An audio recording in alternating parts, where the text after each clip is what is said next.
comment aider ton ado, comment t'assurer que ton ado, comprenne enfin le cours, comprenne enfin les maths et qu'il arrive à faire les exercices et qu'il arrive à s'en sortir le jour du contrôle.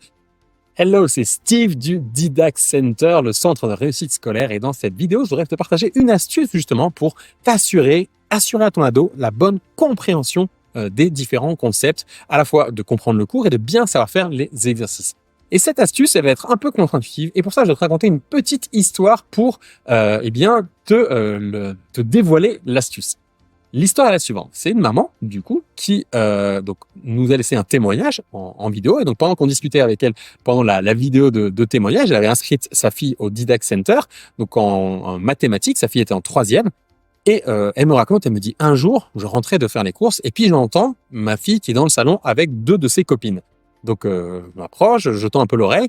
Et là, premier point, j'entends qu'elles étaient en train de faire des mathématiques. Alors, je dis déjà, ma fille qui fait des maths avec ses copines, a un truc bizarre qui se passe.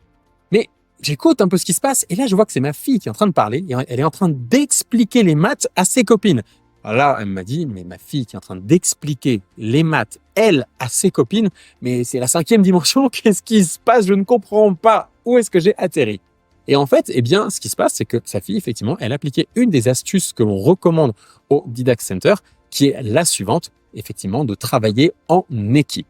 Parce que qu'est-ce que font beaucoup d'ados très souvent quand ils vont travailler les mathématiques? Ils vont être tout seuls chez eux. Ils vont essayer de se faire ingurgiter le cours et les concepts. Donc, ils vont se forcer comme ça dessus, à essayer de comprendre, à essayer de savoir faire. Et ça, le problème, c'est que, ça fonctionne pas. Le cerveau, il déteste qu'on essaie de lui gaver des informations. Ça marche pas comme manière d'apprentissage.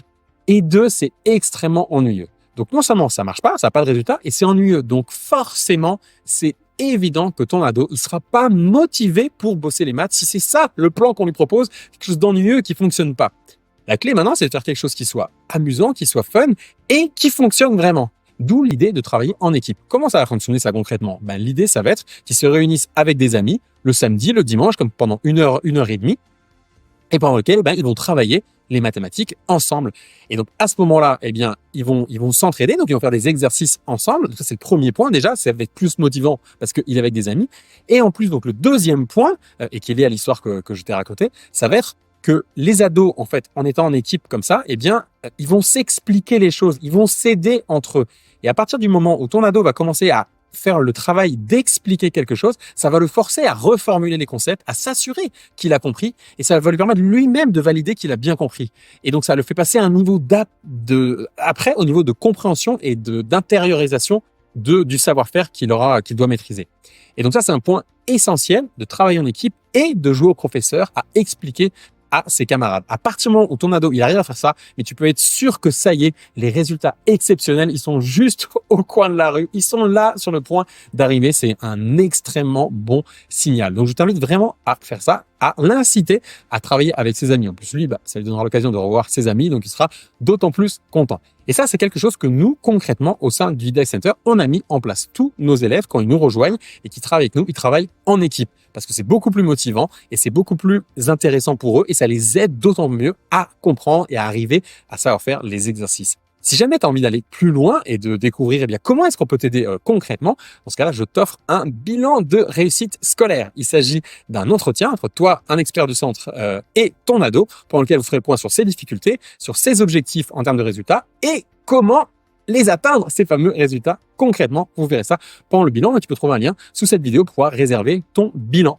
Et puis, si jamais tu fais partie des parents dont les ados sont déjà au Didact Center, j'ai une bonne nouvelle. J'ai un cadeau pour toi. Ce cadeau, comment tu fais pour l'obtenir? C'est pareil. Regarde cette vidéo, tu verras un lien sur lequel cliquer pour découvrir comment obtenir des cadeaux. Et tu verras, c'est plutôt des beaux cadeaux. Donc, je t'invite à cliquer dessus pour découvrir comment tu peux recevoir un cadeau du Didact Center. Voilà, c'était Steve du Didact Center, le centre de réussite scolaire. Donc, je compte sur toi. Fais partie des parents impliqués dans la réussite de leur ado. Fais partie des parents qui incitent les ados à travailler en équipe et à jouer au professeur pour mieux comprendre. Et sur ce, je te dis à très vite pour une prochaine vidéo. Ciao, ciao.